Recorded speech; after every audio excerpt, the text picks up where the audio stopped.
Dictation start होगा 5 second बाद। Start.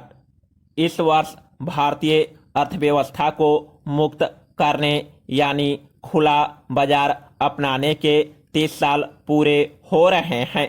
जैसा कि कुछ लोग तर्क देंगे, यह पूंजी और बैंक की मजबूरी के कारण शुरू हुआ, जिसमें भुगतान संकट डरावने रूप में दिख रहा था।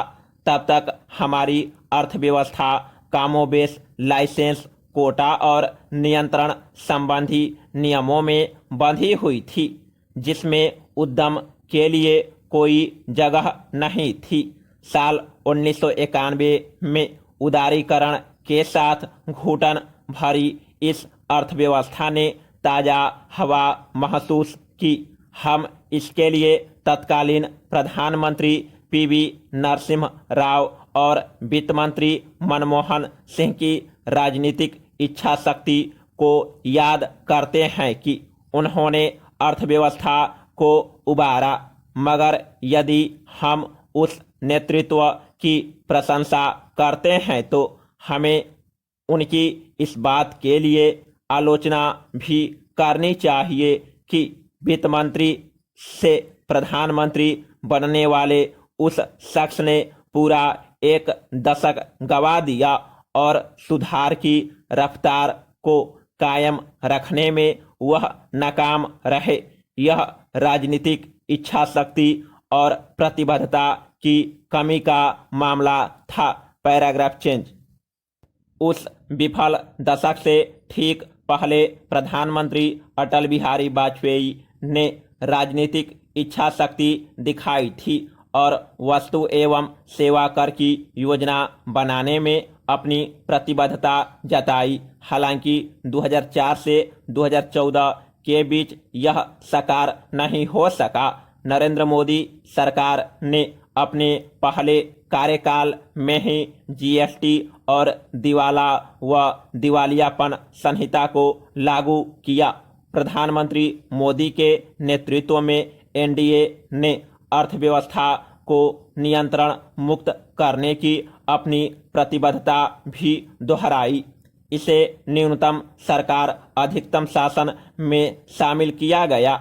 हमारे पथ प्रदर्शक दर्शन सबका साथ सबका विकास सबका विश्वास का मतलब ही था कि किसी आधार पर कोई तुष्टीकरण नहीं किया जाएगा।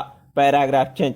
न्यूनतम सरकार अधिकतम शासन के तहत संरचनात्मक सुधार और सुगम कामकाज पर ध्यान दिया जा रहा है। विनिवेश, विनियमन और मुद्रीकरण समान रूप से हो रहे हैं, क्योंकि पुराने बोझिल कानूनों को खत्म किया जा रहा है व प्रौद्योगिकी को अपनाकर अधिकाधिक पारदर्शिता बरती जा रही है। दरअसल पुराने कानून बेईमान नियामकों के मुफीद थे, लिहाजा प्रधानमंत्री ने अपने पहले कार्यकाल में ऐसे 1200 कानूनों व दूसरी पारी में 58 कानूनों को खत्म किया। इसी तरह 6000 से अधिक ऐसे दिशा निर्देश केंद्र और राज्यों के तमाम विभागों में कायम थे, जो आम आदमी के दैनिक जीवन को प्रभावित कर रहे थे। राज्यों के साथ मिलकर हमने तय किया है कि अगस्त 2022 तक, यानी आज़ादी की 75वीं वर्षगांठ के मौके पर, नागरिकों को इन नियम कानूनों से भी आज़ादी मिल जाएगी। Paragraph change. सबका साथ सबका विकास सबका विश्वास का उद्देश्य है, बिना किसी भेदभाव के सभी का समग्र विकास। यह जन कल्याण के नाम पर पूर्व में किए गए प्रयासों की चूक और पक्षपात को दूर करता है। पूर्व की सरकार का गरीबी हटाओ का आह्वान इसलिए परवान नहीं चढ़ सका क्योंकि यह लोगों के आकांक्षापूर्ण विकास के लिए जरूरी पारिस्थितिकी तंत्र नहीं बन पाया। यह पारिस्थितिकी तंत्र कितना कारगर होता है, इसका एक स्पष्ट उदाहरण वित्तीय समावेशन के लिए जन धन खातों आधार और मोबाइल नंबर का एकीकरण यानी JAM है। प्रत्यक्ष लाभ हस्तांतरण के तहत यह एकीकरण कोविड-19 महामारी में खूब प्रभावी साबित हुआ है। समाप्त।